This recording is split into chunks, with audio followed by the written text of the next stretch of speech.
Okay, guys, I am so excited. I honestly have no idea how I charmed my way into a free hour of this man's life. But I would love to introduce you to Dr. Jack Kreindler or Kreindler? Kreindler, Kreindler. All right. I always butcher allegedly. that stuff. He is the well-founded founder and CEO. He is a physician, a researcher, an explorer, an honorary research fellow in computational modeling for public health at Imperial College. He is an explorer and an extreme environments researcher and has an academic interest in computational modeling for predicting and improving public health. Since 1999, he's been innovating in human health, human performance, and human flourishing for the workplace, extreme environments, and clinical settings. In 2007, he founded the Center for Health and Human Performance in London. He speaks internationally very well. I've been watching TED Talks all day on the future of medicine, healthy longevity, human flourishing, and medical technology. And then in my research, I also found all of these amazing things like he has been skiing in the South Pole for science. I don't know. I'm going to have to ask you about this. 7 marathons on 7 continents in 3.5 days. Oh, I you've been also doing your saw, homework. oh yeah, Yeah. yeah, cage fighting Yeah, that's true. Yeah. For science. For science. Yeah. for science. Cage fighting for science was the best reason to do God. it. Oh, dear God. You But have definitely done your homework. That oh, is I for sure. have. I want to also add because I was an actress for many years. You are such an amazing storyteller. You are a comedian. You are such an entertainer. I was like, wait, I need more of these TED Talks. These are so great. And I fell in love with you when you started your most recent one talking about the Hitchhiker's Guide to the Galaxy and Oh, how you worked with Douglas Adams, which mm. again, we might have to touch on. But I want to Yeah. start, I'm going to bring it back a little further because I found an interview where someone was asking you if you hadn't chosen medicine, what would you do? And you Mm. said you would be sitting on the banks of the Grand Canal in Venice, painting beautiful domes made by architects who are your heroes. I'm Mm. not actually a scientist. I am an artist. I studied art probably with more passion than any science. I did as well. How did you end up here? Yeah, good question. Good question.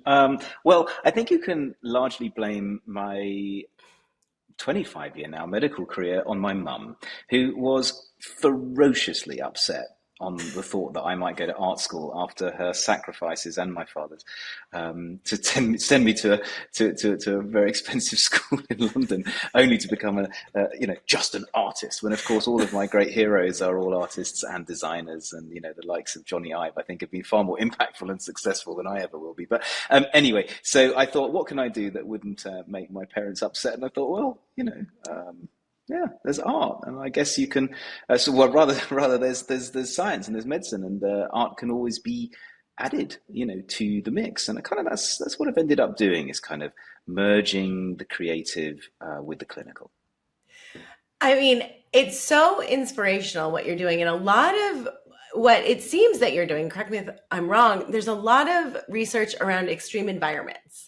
And I'd Mm. love to talk about what drew you there. I mean, going to Antarctica, doing these studies. I watched some video where you had two iPhones together with a hand warmer because it was going to be cold. Yeah. I was like, That was interesting. Well, look, I've always been interested in extreme environments. I'm not really sure why. I guess I've always had a love for mountains, and from literally age 3 or 4 years old, I've always dreamt of climbing mountains. And then I read the Shackleton story when I was 13.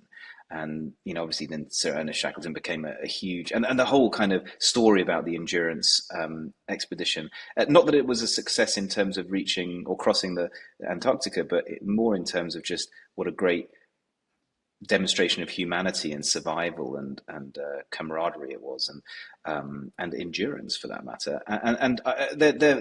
Then for the next 35 years, I was dreaming of standing at that point that they'd always wished to stand on, and many people have tried to as well. And so extreme environments have always been very, very close to my heart. But clearly, going to somewhere as beautiful and distant and austere as the South Pole is not something that I would just do without actually learning what happens to human beings. And a great deal of what I've done has always ended up being, but can we do some science? Can we work? There's always been, or when we're doing some science, it's always been, well, can we do it in a really extreme way? And it turns out to be a really cool thing, because when you put human beings through extremes, you then get to learn how it's not just healthy people might react to using an iPhone at minus 50 degrees, hence needing those hand warmers,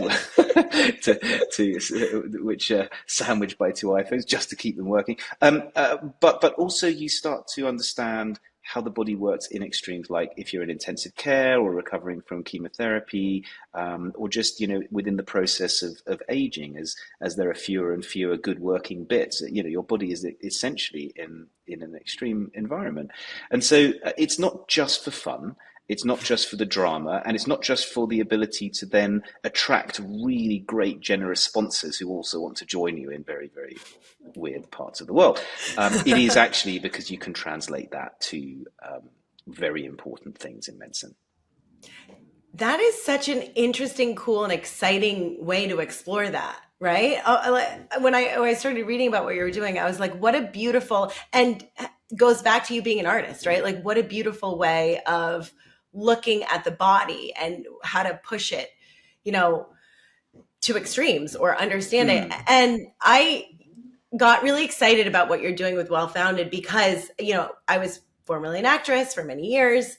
I got very sick, and I didn't it happened slowly over time, right? So I didn't realize how much the brain fog, the slight depression, the anxiety increasing, it was a lot of stuff in my gut that was affecting my brain, Sure. affecting how I felt in my body, started to slowly affect not only my, my energy and my performance, but my brain and how I showed up, and my anxiety, my ability to be creative.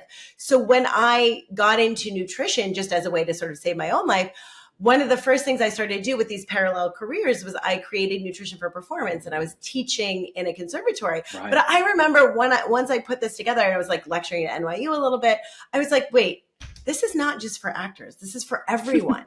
Yeah, what you put in your body profoundly affects your output. I'd love to talk about what you're doing with WellFounded, because I got so excited. I was like, wait, I've been interested in this in the past 15 years.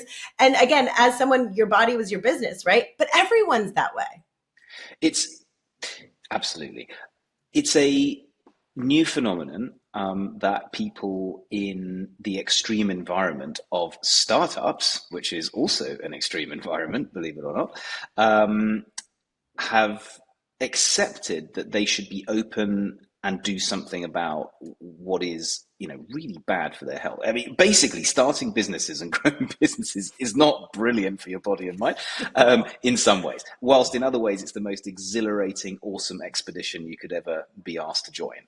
So, WellFounded was actually something that I kind of thought about as a founder, for many, many years. I mean, I've been a founder of companies, I think, before I was really properly qualified as a doctor even. So, this is my kind of work in the tech area and in startup has exceeds the amount of time that I've been, practicing medicine.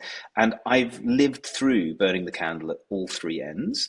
Knowing what it feels like, knowing its impact, somehow surviving and thriving, and trying to work out how can we use these sorts of elements of extreme environments, medicine, survival, elite sport, the kind of stuff that we teach, special ops folk. Can we actually give this to people like me 25 years ago, or people like yourself, or any sort of fast-moving people? And at the time, I was working at a really cool place called Mosaic Ventures as their sort of health tech venture partner, helping them understand, what's hot or not in health tech. And a brilliant man called Toby Coppola-Differin, who's also a fantastic example of how you work incredibly hard and also look after your body and brain. He said, look, hey, why don't you do the stuff that you've been doing for, elites and, military and people doing extreme stuff and VIPs and stuff. Can you do this for founders? And so we asked 100 founders, do you think that a comprehensive let's say, 6-month program of um, medical and physiological checking, and then elite human performance science coaching, and the kind of stuff that you do, which is the whole sort of health behavior change, nutritional, holistic, naturopathic, even coaching at the same time as that. Um, can we do that for you? And would you like to do it? And before COVID, they all said no. No, they did. It was remarkable. I said, why? I go, if we admit that we've got massive mental health issues and are falling apart physically and just basically can't cope most of the time, which is the vast majority of folk, our investors Yep. our investors would be absolutely terrified, and so would our staff, and it would just not work. Anyway, this magical thing called COVID happened, which, despite it being awful in so many ways, um, immediately after lockdown finished, everyone came back to us saying, "Hey, remember that well-founded thing you were talking about?" I said, "Yeah. Um, well, I think it would be really cool if we could do this." And suddenly this literal tsunami of interest from VCs wanting to sponsor their entire portfolio has happened since January. Now, obviously, Mosaic Ventures basically helped us develop this and rolled it out Mhm. first. But since January, we've been now in 75 companies, which is really remarkable. And quite honestly, the world has changed. Now, if you're a founder, a CEO of a cool startup, no one's going to join your company unless you've got a public profile which announces your vulnerabilities and mental health concerns. It's totally changed. Who's going to join a company where you don't have that kind of vulnerability? Because the Mhm. reality is it's there. Okay.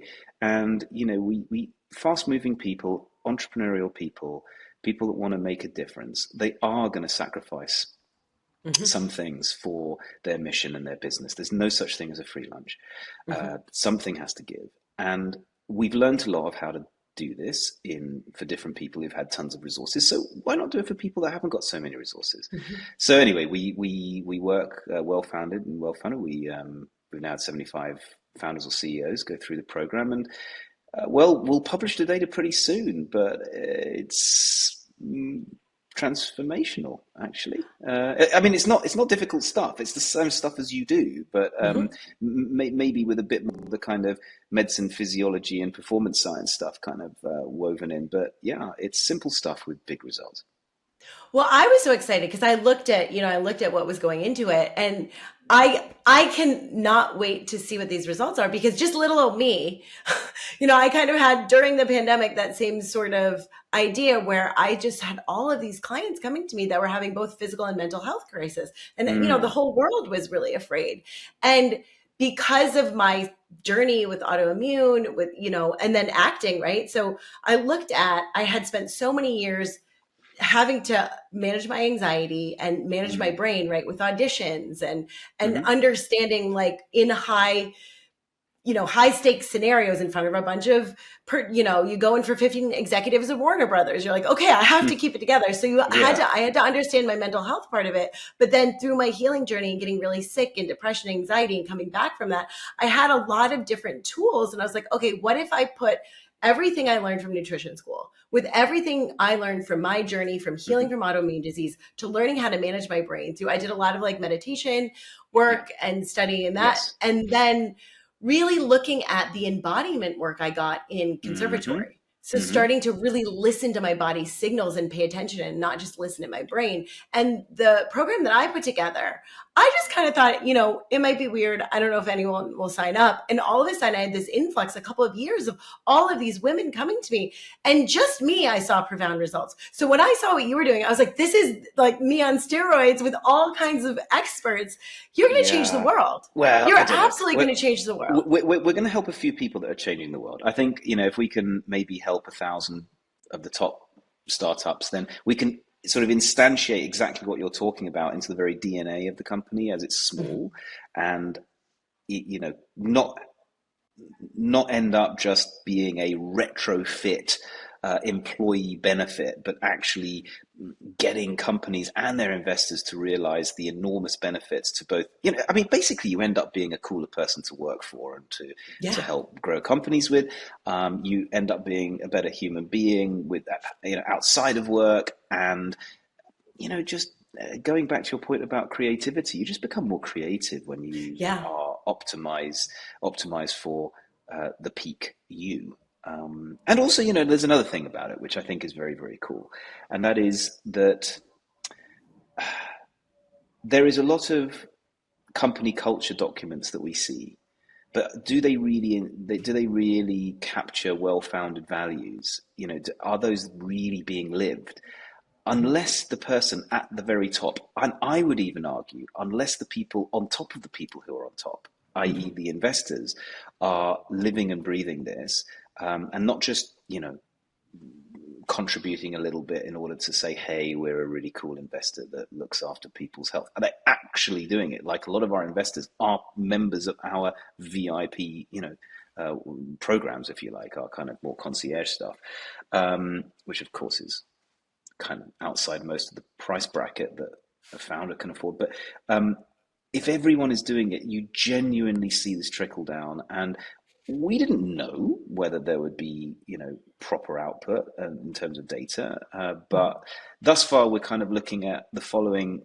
Okay, you are, how can I say, don't quote me on this when this is a podcast, and you're absolutely, and you're absolutely going to quote me on it. Okay, Guys, so he didn't okay, say this. He didn't say this. okay, You so didn't hear anything. this is to be confirmed. Okay, Okay. but we are talking about 75 folk who have either completely gone through or very nearly gone through the program, and we are seeing, this is busy people, by the way. It turns out that being either a busy actress or being a startup founder, you're busy, right? You don't Yep. you don't Yep. have a lot of time for some muppet called Dr. Jack to come along, or his team, and say, "Hey, do you want to spend an awful lot of time working on yourself?"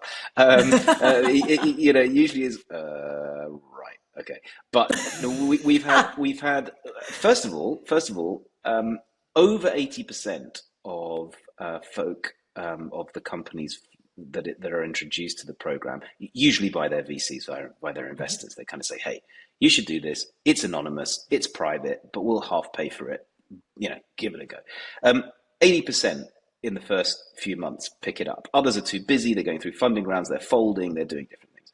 So first of all, that's pretty good. But we're also seeing 80% of the programs being. This is a 6-month program, okay, Mhm. with busy people, some of which do not know what this is particularly about, nor do they think they've got time for it. But there's an 80% completion rate, which Wow. is really Wow. cool for a Yeah. complex, demanding um, plan, 6-month program. And the results are, generally you get your X many, stars out of 5 or whatever it is. But what's more important, I think, are the number of extraordinary responders. Like in cancer treatment, you have these things called enigmatic extraordinary responders, eerie people, we call them. They're kind of folk who completely outlive the curves of Mhm. Mhm. survival, Mhm. EERs. So I call them eerie folk, right? So, I like it. about 20%, that's 1 in 5 people, have a transformational experience in terms of they call us up, and you can read the quotes on the website. We haven't made them Oh, I up, did. Oh, I did. and it's shocking. It's kind of like, you were responsible for helping me sell my company or raise my Yes. round of money, or Yes. survive when I thought I was literally going to fold and have to leave. It is very interesting. And maybe we're lucky, and maybe they just like the folk and they're giving good quotes. Who knows? But the proof will be in the pudding, where in a few years' time, maybe we'll actually see a delta in the profitability of those companies and the Mhm. success of those companies somehow financially. But so far, so good. I have no doubt because I've been doing my program, which is 3 months and not nearly as comprehensive as what you're doing. And in over 2 years, this the stories just alone, like, and I have, clients that come in and all their values go down in terms of like things like cholesterol and inflammatory markers and all that, like Yeah, weight, yeah, yeah, yeah. inflammation. But on the other side of it, have moms who come back and they're like, I didn't just lose weight and feel better and have mental clarity and better sleep and all the things, but both my kids who didn't do it, but just by watching me and my habits change, lost weight, got better grades, and we stopped fighting, or they stopped fighting. Like Mm, I get these great, like it, and what you'll start to see is this has such a ripple effect, right? that's So true. it'll go Yeah. on so much, not just to everyone in the company, but everyone in their lives. And it's just really interesting to see, because I've seen it over and over. Like people will tell me the craziest things where it's like, I had this one, she was almost 70. And after doing my program 2 times, told me that it was the first time she didn't hate herself in her life. And Mm. she literally, like, her thoughts started to change and she started to recognize the way she spoke to herself. And that changed her medical values and her inflammation and well, I mean, who knows? But alongside of that, she had a lot of changes. So I'm so excited for what you're doing. I think this That's is going to very be, kind. It's very kind of you. We're both in the same sphere. I mean, basically, what we're doing is very, very specific to startup founders in this particular project. yeah, But I think, yeah. there are many professionals like us who understand this domain beyond the fixing of a problem or just the prevention of you know, a, a standard health risk biomarker like blood pressure. And by gluing it together, by in our particular flavor of this, we're gluing together this sort of concept of elite performance science. It's not the same as exec coaching, but it's just elite performance science applied to executives Mhm. with the kind of skills that you yourself are expert in, and yeah, kind of just knowing and being empathetic towards this sphere of people who are, I mean, having lived it, you can also be more empathetic. And I think that's also part of the therapeutic process, actually. But Mhm. I was going to say, in fact, that we never like talking about stuff really until we've actually got data. So we've been very quiet about well-founded. It was Mhm. only because of some news from one of the first VCs that, that deployed the program to their portfolio, that it was all in the news and et cetera, et cetera. And anyway, and then I also just spoke to you a little bit about it. Obviously, you've been doing some digging. So this is actually the first podcast that we've done where we've talked about it. But it's actually inspired me to do some interviews. I'm not sure we're actually going to do a proper podcast, but yeah, this week, thanks to you and the inspiration, it's Simon Beckerman from Delhi, a very, very well-known entrepreneur. He'll be talking about his actual experience, and we have about half a dozen people who've been on the program talk about it. So it'd be interesting to hear from them personally what changed, and the key thing for me as well is not just how the change happened, what happened in the change, but how to keep it going and how Mhm. to make Mhm. it, as you say, kind of spread. How can Mhm. we create that kind of chain reaction so that the whole company can live and breathe these kinds of values? It will make for a better company, I'm pretty sure. I have no doubt. Just, and this is anecdotal from my now oh yeah, going on, well, 10 years in this field and 8 years with my own business. I just lost my mind when I was like, this is so exciting. And also we can cut anything you want out, and we can also release this when you prefer, if you know what I mean. So don't worry Oh, no, about. no, no! I'm super Okay, cool. okay, No, no, okay, yeah, yeah, yeah. okay, I'm okay, okay, super okay. cool with it. This is Yeah. absolutely correct. Yeah, yeah, yeah. No worries Okay, at good, all. good, good, good, good, good. So speaking of all of this, because you've been a doctor for a number of years, you've done so many interesting studies. This is such a cool new project you have. You work so much in the field of human flourishing. So what are your guidelines, right? At this point, just personally what you've seen with science, what Mm. are your guidelines to really enhance the state of human flourishing? Well, I think Just a small question. I think that's probably a topic for a whole book, I imagine. But look, I would say that the the domain of longevity, as it's now kind of being called, can I make a small detour into the longevity? Yes, Yeah, yes, okay. please do, because I think it's the same thing, right? On Well, some look, level. it is. I mean, okay, first of all, I think that we have to be humble about longevity. Some people's longevity is only going to be 150 days from now, and Mhm. others is going to be 150 years from now. Okay. And I think we just, first of all, have to acknowledge that and just be grateful that however long we've got, Mhm. that we try to do the best with it, make the most of it, and yeah, like a lot of people in our space, maybe more on the health side, don't actually deal with the stuff when it really hits the fan. Okay, Mhm. and we regularly do pick up the pieces for when other um, practices that try to help us, not age forever. Um, say, I'm sorry, but you guys need to see some serious doctors. So we need to be humble about that. Now, however long you've got, whatever you're doing, if you're a founder and you're working your ass off, trying to, I don't know, create nuclear fusion, or you're a very busy mum of four, and it doesn't really matter. Um, Mhm.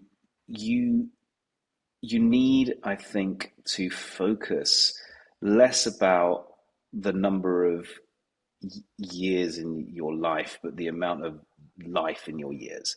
And Mhm. so Mhm. this is a roundabout way of coming to answer your question, which is that I think we ought to focus both as a profession and an industry, I suppose, because we're talking about pharma and stuff like this here as well, Mhm. pharmaceutical Mhm. industry, but also just generally as society, in worrying less about how long we live for, but actually what what do we what do we leave, and what do we build, and what do we Mhm. learn from the time we've got.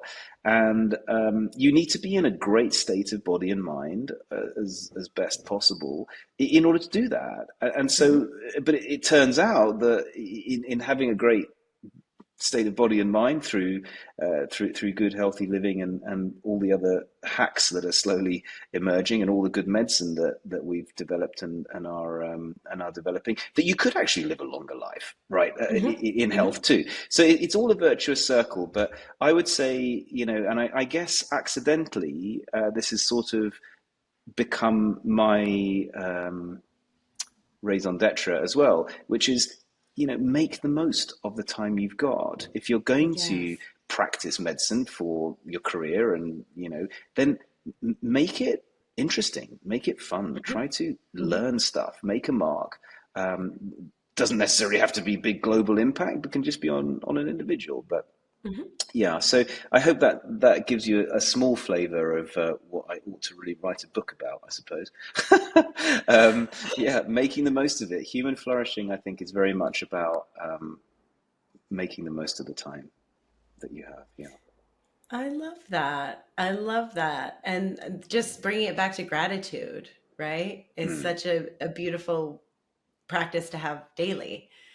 Well, speaking, I mean, you mentioned it, so I'm going to bring this up because yeah. the reason I went, we met at a party and he started talking about his theory on sex, drugs, and rock and roll, and I was like, I love this Yeah. man. Yeah. I need you on my podcast. I need you because everything you were saying is so aligned to everything that I've found on my healing journey that I've worked with clients for many years. Mm. But I love this concept. Do you mind sharing your sex, drugs, and rock and roll theory? Sure, sure. Okay. So, right, this very much points to, like the secrets of longevity or healthy living. Hmm. So Hmm. um, I was once asked on stage, in a rather prestigious conference somewhere, after all the great and the good on stage, they were asked about their magical secrets to longevity. And I remember being asked mine, and I said, well, I'm 50 next year, and I've been living on a strict diet of sex, drugs, and rock and roll, and it was obviously there was the previous goodness knows how long many minutes of very serious talk was met with a little chuckle from the audience. But I think that this is very serious stuff. Sex, drugs, and rock and roll doesn't need to literally be that. But if you look at any very healthy older society, they don't actually live incredibly clean. Yeah. There's a peculiar amount of relatively bad habits. I mean, there's more smoking than you'd imagine. There's more there's a bit more drink than you'd think. But here's what they have. So starting with sex, I'm not talking about actual sex, but human contact and human intimacy Mhm. is incredibly important. Releases oxytocin, which is a signaling hormone that that you have others around. It's a bonding hormone. It reminds you that you're bonded to others within a tribe. Like Mhm. it is. Um, I suspect if we studied it, it would be directly associated with triggering certain uh, healing processes and Mhm. restorative processes that we need for Mhm. longevity. Drugs doesn't need to be cocaine, but we need dopamine. We Mhm. need ikigai, which is the Japanese, basically don't retire. Always be doing stuff, getting those dopamine hits. Doesn't you don't need to change the world and go onto the New York Stock Exchange with your startup. It can be small things, but Mhm. meaningful goals that you can achieve regularly. The dopaminergic response again kind of reminds our body that we're still useful to the tribe, that we should still stay Mhm. around. And rock and roll, music, dance, embodiment practices, somatic connection to the world around you, to yourself, um, even meditation's a part of that, and those kinds of non-dual practices like Mhm. meditation that kind of disintegrate the self for a little while are really really important, and they're serotonergic. They create this important neurohormone that we associate with states of peace, happiness, fulfillment, etc. And so we need sex, drugs, rock and roll. We need oxytocin, dopamine, and serotonin as actual vitamins. And in fact, I would rather have people filled, overdosed with oxytocin, dopamine, and serotonin than overdosed with peptides and vitamins and various other uh, parabiotic effects or whatever. Because I do know that even if those things, which by the way, no one who lives in Okinawa or Sardinia or Icarus, none of them, The blue zones. yeah, they're all about sex, drugs, and rock and roll, and very few of them take the blood out of a young human and spin it down and put it into themselves. But if you are going to live long, you've got to live with human connection and be happy.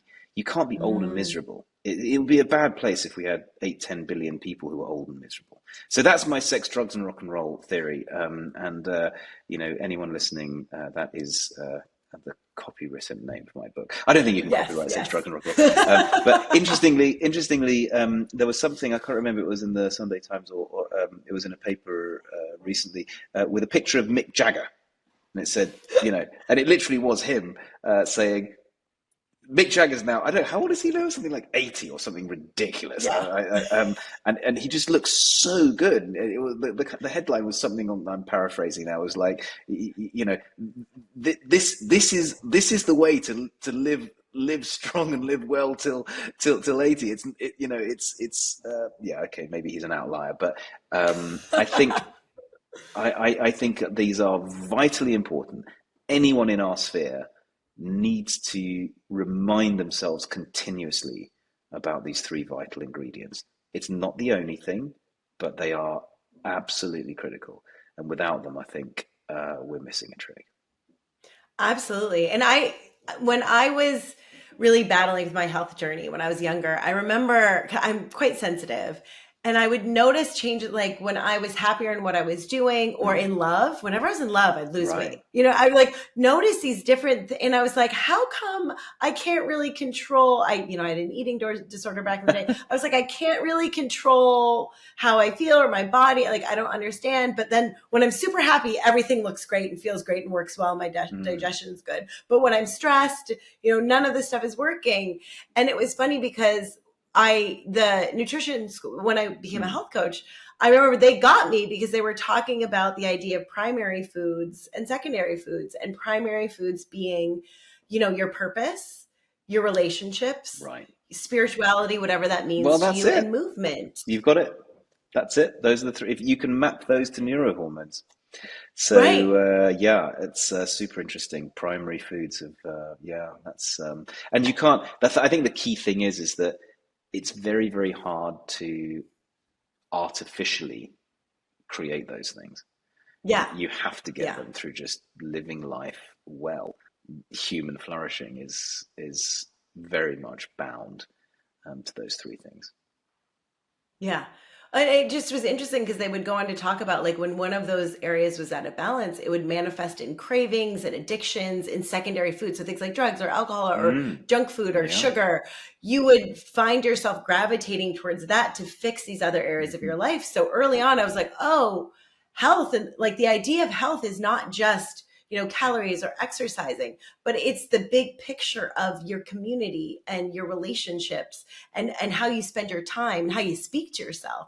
So I think it's so exciting that you're taking all this science and all this expertise and really giving so many people who are going to be so influential in the world this understanding of health and these habits. It just makes me so excited just because of the journey I've been on personally and what I've seen. um, I want to pivot a little bit because we are in this, you work a lot with Mm, tech, and I think it's incredibly helpful, but we are also in this time where there's so many opportunities for yeah, testing, for sure. supplementation, and I see people, it's this fine line of, being overly focused on that versus like not really listening to your body. I'd love to Mm. hear you just speak to how you look at that and how you approach that stuff, because I think it's helpful, but I think it also can be problematic. Yeah, it's an interesting one because it's hard to productize teaching people how to connect with themselves and this kind of somatic embodiment stuff. Um, I mean, you can, but you can't scale it. You could argue that Headspace, for instance, Mhm. who have done a fantastic job of taking something normally would require small classes or a guru or a temple or some kind of retreat, and turned that kind of practice into something that's cool and fun and non-denominational, and it's scaled, which is pretty phenomenal. But in general, a lot of these practices where well, put it this way, teaching people where you require time is different to having a price list with a bunch of really cool named things like EGFR or HB or RDW or other things that people would know like B12 or iron or whatever, and then saying, if you test all of these, we're going to find out how to fix you with these other lists of things that you can buy, like iron under your tongue. Or now, no, by the way, I'm being a bit silly because the fact that we've got the kind of diagnostic testing at our fingertips Mhm. that was previously the only affordable really if you were inside a big hospital or if you're in a science lab. And now you can go anywhere and just get the most incredible stuff done. I mean, you think about it, you can get your whole genome sequenced for bonkers amounts, almost zero. um, it's crazy. Epigenetic testing for these kind of biological clocks. You've got things that you would 10, 15 years ago would cost you however many £1,000 per day or per Formula One race to strap onto your body that would measure your heart rate and heart rate variability and accelerometry and blah blah blah. And now you just stick on a little Aura ring and you've got, well, I know it's not quite lab grade, but it's pretty remarkable stuff over Mhm. 10 days off one charge. I mean, let's be really grateful for our ability to have direct access versus being, someone in NASA or DARPA or Cedars-Sinai Hospital. It's cool.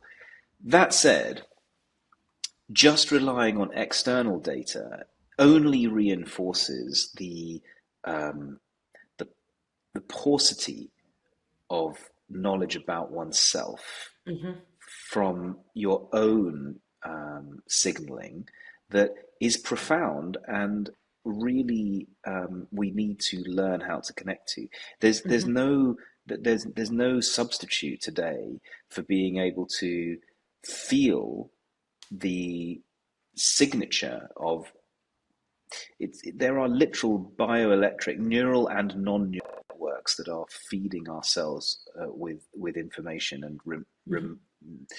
recording and recounting what is happening to different parts of our body. Um, and if we lose track of that sense, those extra subtle pattern recognitions, ESP if you want to call it that, then we're missing one of the best laboratories, the best diagnostic laboratories that we've got. The ultimate is to combine the two. Hmm. You Hmm. know, how many people walk around with an astonishingly happy life and then suddenly get hit by one cell out of 30 trillion misbehaving and becoming Hmm. you know, a very bad cancer, for instance, when we can now spot things through, full body diffusion MRI. We've got some of the early circulating tumor DNA tests. Those avoiding asteroids like that is pretty Hmm. handy. Okay, Hmm. but you are right. Um, Not listening to our bodies and not learning how to really recognize when, for instance, we're stressed or Hmm. sleep Yes. deprived or Hmm. angry or in need of a break or worthy of communicating with somebody else about how you're feeling and sharing mood, for instance. Um, Hmm. yeah, we need a bit of retraining there. So, yes, I agree with all of that. And it is amazing how accessible so much of this information is. And I don't know, we're at a very cool space and time when it comes to health.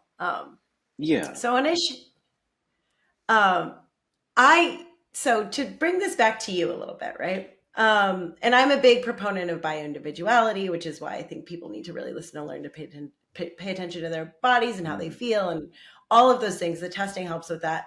But being someone who's privy to a lot of information, you see a lot, you work with a lot of people. What do you do to make yourself? What are your favorite things to do to What take apart care from of yourself? apart from the three alternatives to sex, drugs, and rock and Yes. roll? Um, Yes. But yeah, like yeah. simple things, like, is it meditation? What do you like to eat? What are you doing to move your body? I let's look at it. Let's look at it it's a very good question. I think that uh, part of my being is to achieve um, personal goals and be there for people, to serve people. I think as a Hmm. result of being um, a service provider, and I mean that really in the strictest sense, which is that Hmm. I feel best. My dopaminergic drive, my serotonergic result, and my feeling of joy and connection with people comes from serving. From problem solving Mm. and serving, and that is perhaps why my mum was right when she said you shouldn't just become an artist, but like, and medicine was a good fit for me. Hmm. Um, it naturally can give you that if you go about it in that way, and I that comes at a cost, actually, Hmm. Liana. And so, what I usually find is that when my fuel tank becomes exhausted, becomes Hmm. depleted, I Hmm. notice a few things, and I try to notice that when my lack of humor gets even worse. That's probably the right thing. When my sense of humor, when my when my sense of humor starts to fail, When I find myself, wanting to go to bed earlier than bedtime, Hmm. when I um, when I find that my joy of things starts to go down. Like I'm learning the piano at the moment. I think it's great for neural plasticity. I mean, Yeah. learning the piano at the age 47, that was just 2 years ago, is a very bad move if you want to make fast progress. Let me just tell you that. But at the same time, it also makes it more joyful because there is literally no way that I'll ever get to as good as I ever want to get. So it leaves me with endless challenge, which is fantastic. But when I find that I actually don't want to practice today, Hmm. or moreover, where I find myself saying, I want to escape and just practice more.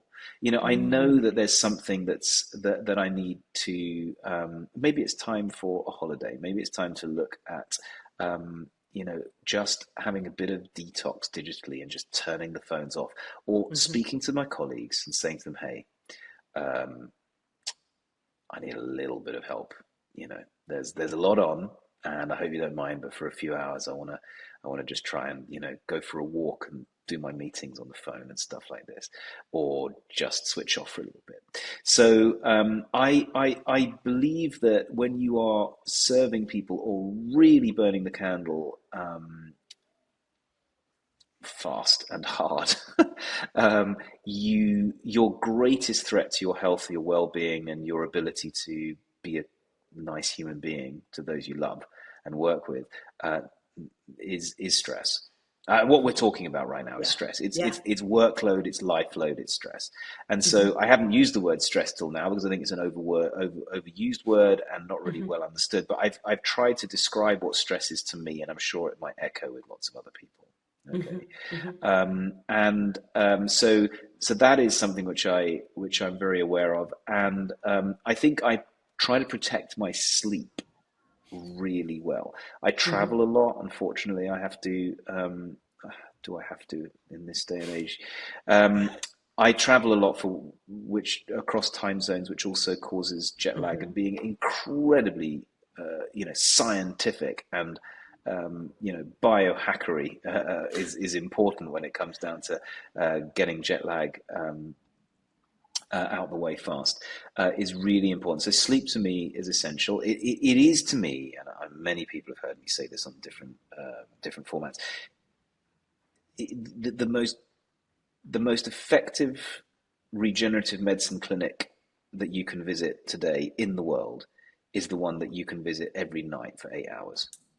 Okay, so Yes. use it, use it, use it. It doesn't cost a lot to buy the right mattress and the right blinds and the right, white noise. Okay, there are lots of other fancy things you can do, but like use your bed. It's a cool thing. Um, so that's it. And nutritionally, Hmm. I'm pretty I'm pretty good in terms of like uh, the sort of not eating so much. So like Hmm. the kind of Japanese rule of 80%, I think is something which I naturally lean towards. Hmm. And being in a calorie deficit in so much as having burnt it to earn it. Like Hmm. it almost doesn't Hmm. matter how much you eat, providing you've earned it to you've burnt it to earn it, which I think Hmm. is a really Hmm. decent rule. And that parallels to the evidence about calorie restriction. Although we do need to be very careful about this because a lot of people are going into very strict ketogenic diets. I'm looking at something that was sent to me by a friend the other day, which is ketone ester powders.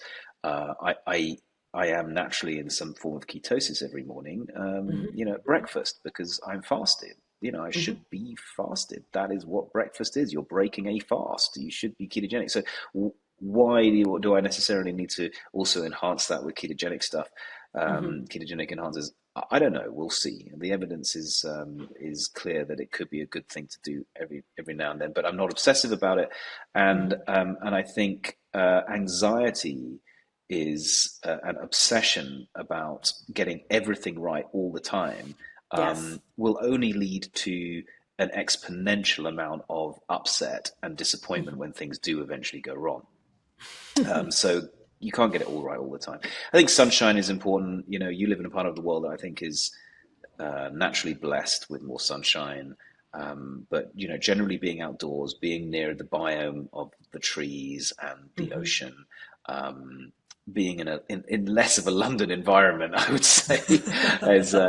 But I've purposefully built my working environment, in a place where I can only really see, trees and Mm. not hear cars and so forth, and that's a privileged position to be in. But um, it all just sounds like I'm trying to, uh, live in like a little house on the prairie somewhere. I'm not. I live life, and work is very hard and really exciting and so forth. But I think all of those things are tremendously important. And obviously, key to all of that is good relationships. And I think, we may spend a lot of money on blood tests and on, supplements, but my goodness, do we need to work harder on building up a reserve of relationships that can really be there when you need. They are the ultimate therapy for when things are not going right. And yeah, that's something which I try to work hard on. Oh, that's beautiful. I agree. I think their relationships are our biggest teachers and the biggest sources of joy, at least in my life. Building community is so important, which is sort of how I Absolutely. ended up in Portugal because Mm. I was in London for a bit and I did love it. And it was funny. I lived in West Hampstead, so I wasn't far from the Ah, park. yeah, And very close to me. oh, really? Yeah, I was born very close to West Hampstead Tube. I Yeah. loved it. But it was so funny because I was a New Yorker for 14 years. And so living around there, I felt like I did move to a little house on the prairie. Yeah, I mean, compared to Manhattan, that is the Little House on the Prairie for sure. Yeah, yeah, So a quick, just random question. When you talked about fasting, do you just do a natural overnight fast or do you do a specific amount of time? Just do you find that? no, look, I think what's really weird in my life, things, generally flex quite a lot. So Mhm. dinners don't happen at 6 p.m. here. They can happen at any time. I might be Yeah. invited to something where, after chit chat, hors d'oeuvres don't happen before 9. So that's really different to, a day where I'm more in control of that kind of Hmm. stuff. But yeah, Hmm. I generally don't eat breakfast until I'm fasted, which means I don't have breakfast in the morning. So that means Hmm. my breakfast is more like a brunch or a lunch. Hmm. That's a really cool trick, by the way. Do you know who came up with the phrase "breakfast is the most important meal of the day"? Kellogg's? Yeah, but it was his brother, who was this weird quack doctor dude who was doing all the worst stuff you can possibly imagine on human beings. And him and his brother, were in cahoots with each other. And yeah, so Henry J. Kellogg came up with breakfast is the most important meal of the day with absolutely no evidence whatsoever for that fact, apart from the fact that he was very successful in selling oats. And actually, oats, but if you've had a big meal, what's the worst thing that you can do to your metabolism is stuff yourself full of oats first thing in the morning when you're not fasting. So anyway, I think if you're tilling the soil, and doing good Quakery stuff, right, then fantastic. But we've got to be smarter than that. We sit on our butts way more now than we did when Kellogg came up with that, Yeah. famous phrase. Yeah, but good that you know that. I'm actually surprised you know Yeah. Oh, no, no. I am so nerdy about I love that. like I spent the morning reading about you and listening to you talk and I was like I could do this forever. I think this whole space is so interesting and I do the same thing. And it was so funny because I as a child my mom, of course being a good mom, was always like you have to eat breakfast, you have to eat breakfast because she naturally wakes up super hungry. She has a high Yeah, metabolism. No, it was awful. And once I became an adult, realized like I don't have to do that. I'm the same. yeah. I sometimes don't eat until Well, like 1. I'll move I my think body first. I just am not hungry. here's the other thing that we need to be really smart about, which we're not generally, is that so many people ask folk like you and me, like, should I take, I don't know, should I do intermittent fasting? Okay, or should I take X, Y, and Z? And the first thing that comes to my mind is kind of, well, Are you a child? Are you an adult? Are you adolescent? Have you just come off you finished your menstrual cycle? Are you recovering from COVID? Do have you recently finished chemotherapy? Are you jet lagged? Like, what's your genetic predisposition? Are you iron deficient anemic? There is no such thing as you know, this is why we end up kind of basically saying, look, sleep 8 hours a day. This is public health, something Right, I'm right, right, interested in. right. Sleep 8 hours a day. Yeah. Eat a good balanced meal, eat a good balanced diet, 3 meals a day, lots of decent. Well, nowadays at least we're saying let's have lots of olive oil rather than polyunsaturated fats, right? Right, right, right. But eat the right amount of this, that, and the other macros and micros, and thank goodness we're actually agreeing that you should see the sunlight. And if you don't get enough, you should Yes. probably take some Vit D and etc. But it's so general Hmm. because it's actually so complicated.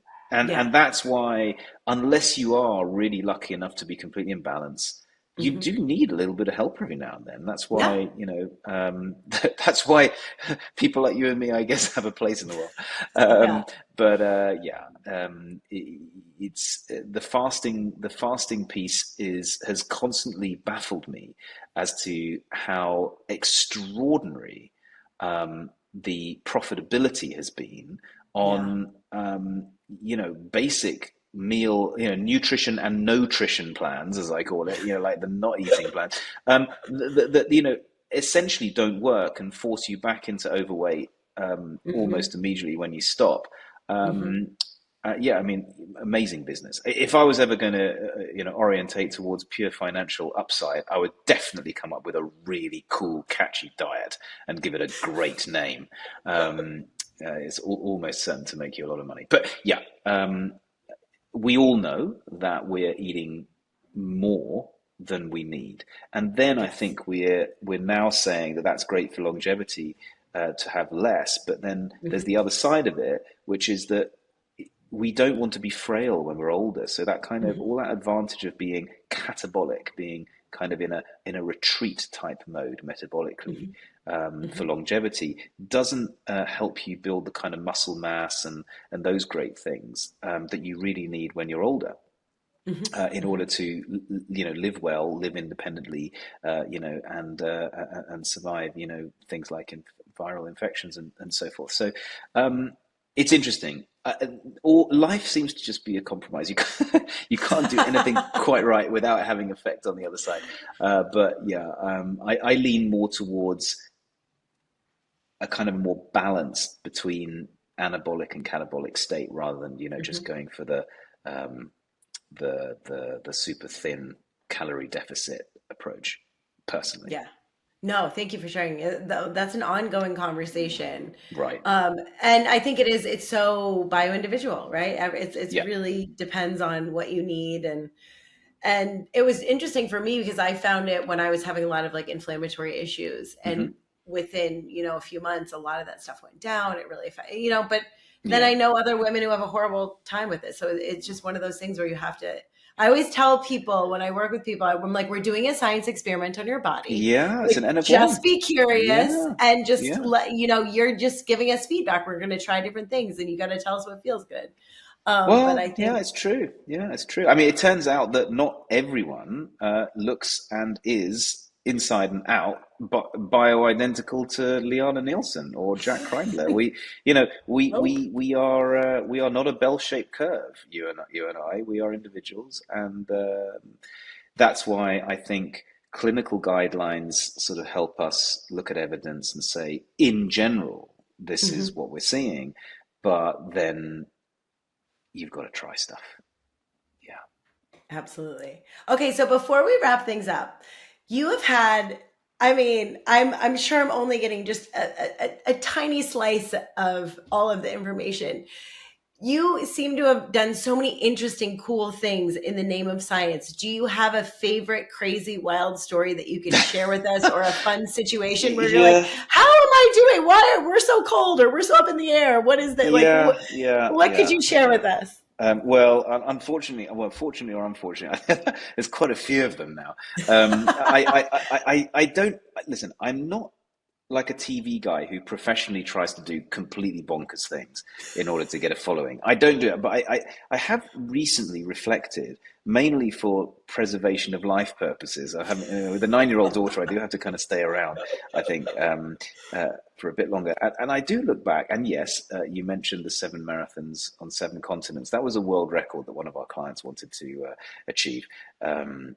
Not great for carbon footprint, I must admit, but starting in Antarctica, running a full marathon in every continent, and we did it in What? 3.3 days. Yeah, it was interesting. So that was quite good as a kind of a landmark of a very, very interesting thing to do, which was somewhat crazy.